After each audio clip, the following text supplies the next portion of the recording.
इस न्यूज के प्रायोजक हैं डॉक्टर अनुष्का विधि महाविद्यालय। कानून के क्षेत्र में अपना मुकाम बनाएं।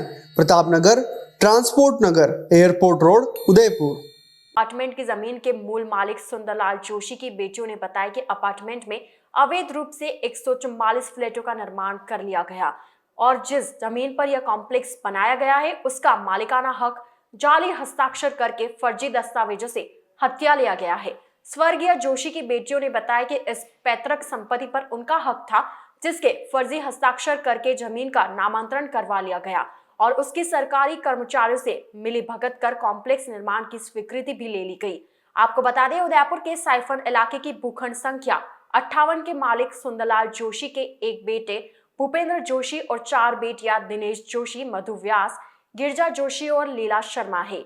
बेटियों ने बताया कि भाई भूपेंद्र जोशी ने अपने साथी महेश शर्मा के साथ मिलकर षड्यंत्र के तहत सुंदरलाल जोशी की फर्जी वसीयत पेश कर उनकी मृत्यु के 9 दिनों बाद ही नामांतरण खुलवाने का आवेदन कर डाला। भूपेंद्र जोशी ने 11 अप्रैल 2022 को फर्जी वसीयत बनवाई थी, जिसकी जानकारी स्वर्गीय सुंदरलाल, उनकी पत्नी और 3 बहनों को कभी नहीं थी।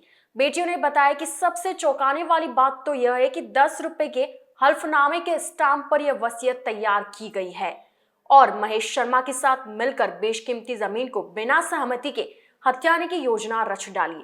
बेटियों का कहना है कि इस वसीयत में सुंदरलाल जोशी के हस्ताक्षर भी जाली थे, साथ ही बहन मधु व्यास, गिरीश जोशी और लीला शर्मा के साइन भी फर्जी थे। इस मामले को लेकर मधु व्यास और लीला शर्मा ने अम्बा माता थाने में एफआईआर दर्ज करवाई, जिसकी जांच में सामने आया कि वसीयत फर्जी थी। बहनों का कहना है कि उनके भाई ने लालच और बदनीयती के चलते खून के रिश्तों को ही तार तार कर दिया।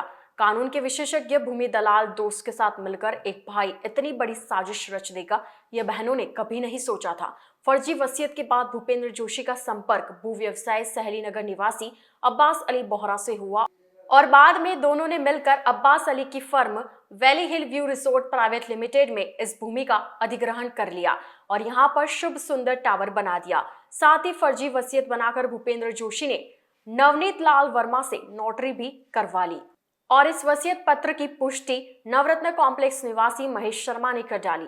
तीनों बेटियों का कहना है कि 12 अक्टूबर 2021 को अम्बा माता थाने में इस घोटाले के खिलाफ एफआईआर हुई और उसकी जांच में सामने आया कि वसीयत पूरी तरह से फर्जी है। साथ ही पूरा का पूरा कॉम्प्लेक्स ही फर्जी वसीयत के बूते पर खड़ा है। बीती 18 अगस्त को संभागीय आयुक्त कार्यालय से कॉम्प्लेक्स में निर्माण को तुरंत रोकने के साथ ही यथावत रखने का आदेश दिया गया, लेकिन स्टे के बावजूद भी निर्माण जारी है।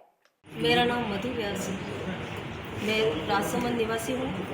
मेरे पिता का घर साइफन चौराहे पर स्थित है। ये मेरी सबसे बड़ी बहन है, सेकंड नंबर वाली बहन है गिरजा जोशी। वो मेरे से बड़ी वाली सिस्टर है लीला शर्मा। हम तीनों की यही शिकायत है कि मेरा भाई भूपेंद्र जोशी, जिसकी जो मेरे पिता की संपत्ति साइफन चौराहे पे है, उसकी फर्जी वसीयत बनाकर मेरे पिता के फर्जी साइन करके और सारी संपत्ति हत्या के और उसको गलत तरीके से मतलब वो बेच रहे हैं, कॉम्प्लेक्स बना के लोगों को गुमराह कर रहे हैं। मैं ये चाहती हूँ कि उसमें हमको है ना उचित न्याय भी हो और जो लोग गुमराह हो रहे हैं वो गुमराह होने से बचें। इसमें महेश जी शर्मा एडवोकेट, जिनका पूरा हाथ है, और मेरे भाई और मेरी सबसे बड़ी वाली बहन, ये इनके जिम्मेदार ये तीनों व्यक्ति हैं। और इन्होंने एक बार मेरे भाई ने मेरे को ऐसे भी कहा था कि तुम लोगों की हैसियत इतनी नहीं है हमारे बराबर। पर मैं मीडिया का शुक्रगुजार होना चाहती हूँ कि उदयपुर वाली मीडिया ने मेरी बात सुनी और सब तक पहुँचाई। और हिरण मंगवी थाने के उन अधिकारियों का शुक्रिया अदा करना चाहती हूँ जिन्होंने निष्पक्ष जाँच की और हमारे को हमारा हक दिलाने की बात कही। व्यास मेरे माता जी हैं।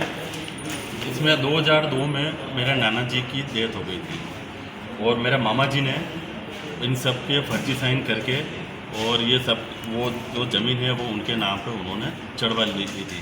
जब इन्होंने बताया भाई इन्होंने हमारा कि आप लोगों ने फर्जी साइन क्यों किए, तो उनके ये स्टेटमेंट थे कि भाई हमें जो समझ में आया वो चीज़ हमने की है। अब वो करके इन्होंने फर्जी ज़मीन अपने नाम पे चढ़वा के वहाँ कॉम्प्लेक्स भी बना दिया उन्होंने और वो उस कॉम्प्लेक्स को भी मतलब वो बेचना चाह रहा है। उसमें भाई हम ये चाहते हैं कि एक तो इन बहनों को ये न्याय मिले और वहाँ पे जो कॉम्प्लेक्स के फ्लैट वगैरह खरीदे उन सारे लोगों को मतलब उचित चीज़ उनको पता चले कि ये कितनी बड़ी धोखाधड़ी हुई है इसमें, और वो सोच समझ के वहाँ से वो फ्लैट ले आए।